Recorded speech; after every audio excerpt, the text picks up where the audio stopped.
I just wanted to hop on here for just a few minutes and just give some tips on ways to really maximize your income potential after your MSW, because I think for a lot of people, especially as you finish your social work degree, you don't always know what your options are. You don't always know sometimes the best next steps to take to really get yourself to a place of financial security and stability, but also of, clinical growth and development.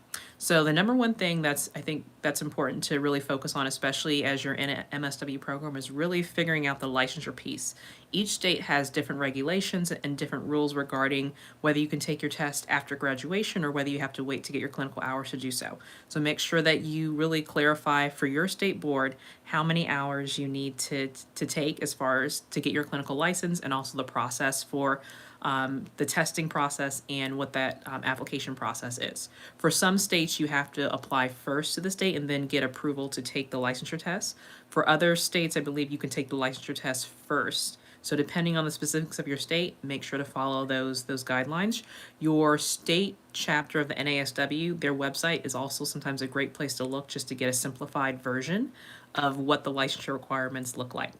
Number two, after you graduate, sometimes the best jobs to get, especially as a social worker, are face to face, because there's a higher likelihood that all 40 hours are going to count towards licensure. Depending on the state that you live in, typically case management, documentation, and direct care hours are all counted toward your social work licensure. So each state requires you to have between typically 2,000 to 4,000 supervised hours. So you really want to maximize that by hopefully having a job where all 40 hours count towards your clinical license. If you're in an environment where you're just doing face-to-face therapy sessions, there's kind of a lower likelihood that all 40 hours are going to count, because number one, you're not going to see 40 clients a week.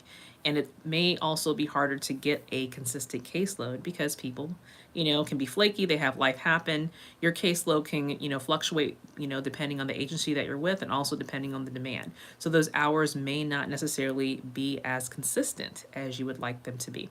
So that's something to keep in mind when it comes to that career planning process.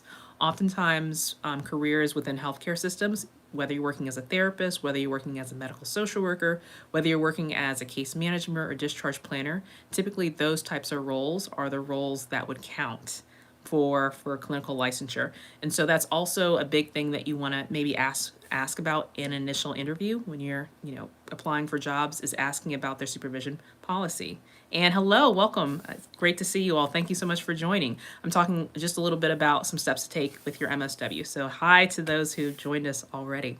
So when you are looking for licensure, it's always great just to negotiate supervision, because with supervision, it's something that is an additional part of clinical practice. So that's also something to keep in mind when you're doing that. Let's see, secondly, or thirdly, when it comes to MSW and seeking supervision, the next thing is that you really want to get a clinical supervisor that has a specialty and an area of social work that you're interested in. So if you are interested in, let's say, trauma, you're interested in working with families or working with children, you want to have a clinical supervisor that works specifically in that area, because they'll be able to give you some additional insights. They're also going to be a great person to network with, hopefully for continued job success in the future.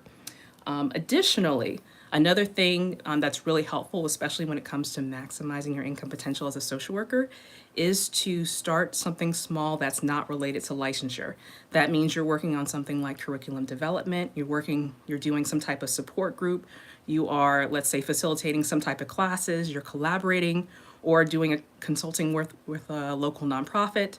Those are some things that, can help you start small, but also start to work in a more entrepreneurial direction, so that hopefully as you continue to grow as a professional, you can also grow some of those different skill sets that come along with that. So something to keep in mind. And then also, let's see, last but not least, invest in a quality supervisor. The great thing about social work is that it's super broad, and there's social workers that come from all walks of life and have so many different specialties. So really, interview a supervisor, find out about their clinical practice, ask questions as far as what their approach is to clinical work. Find out more about, what makes them tick, and use them as a mentor. Because I think a lot of times when it comes to the helping professions and when it comes to the things that you do after graduation, mentorship is so important. Because if you go to school online, or you do your internship online, you may not have as much face-to-face connection and not have as many people that you can reach out to for questions. So make sure to use that resource as it's available. So thank you all so much for joining and watching, and let me know if you have any questions. Take care and have a wonderful rest of your evening. Thanks for joining.